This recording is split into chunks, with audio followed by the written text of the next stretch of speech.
Hi, I'm Tom Lydon with ETF Trends here in Hollywood, Florida at the Inside ETF conference, and I'm here with Will Rhind, founder and CEO of GraniteShares. Great seeing you, Will. Good to see you, Tom. So there's a lot of volatility in the marketplace for sure, but we've all of a sudden seen gold come back to life. A lot of people are talking about gold. Why? Well, this all goes back to Thanksgiving last year, and we had that spike in volatility. The equity market sold off pretty dramatically towards the end of last year, and it really created this sort of prime conditions for gold to start increasing in price. And we've been on quite an incredible run since then. So price is now over $1,300 an ounce. I think the key thing for gold is, can we keep this level in the backdrop, against the backdrop of trade wars against China, a weaker dollar platform for this year, and more geopolitical concerns. Yeah, we've also seen this delta between performance in the S&P 500 and gold had this huge spread coming up till the end of last year. What does that mean technically? Well, I think an important thing that maybe a lot of people don't quite realize is that the end of last year was actually the first year that advisors lost money in a 60-40 portfolio for the first time in probably 10 years. So what people are thinking about is that trade that I've done, those investments that I put on for the last decade that have made money every year and I haven't had to do that much, well, that's going to change. Yeah. So I've got to now rebalance my portfolio. I've got to change that asset mix.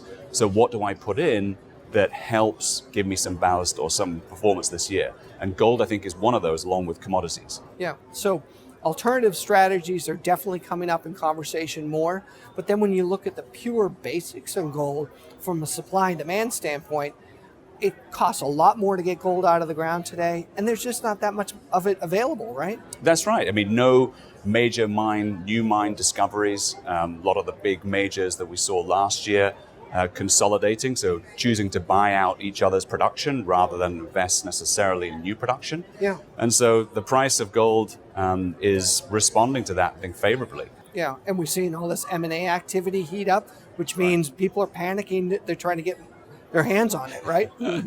Exactly. So is that going to mean higher gold prices in the future, especially with greater demand, less supply, and more need for diversification?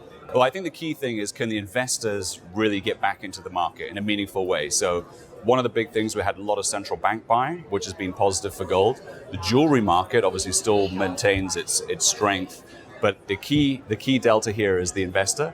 And I think with the 60-40 portfolio not working for people last year and people looking to change that, more gold incorporated into the asset mix will help stimulate demand. I think will help prices in terms of gold. Yeah. And what's the ticker of your gold ETF? Ticker is BAR, B-A-R. So gold bar. You can't forget that one.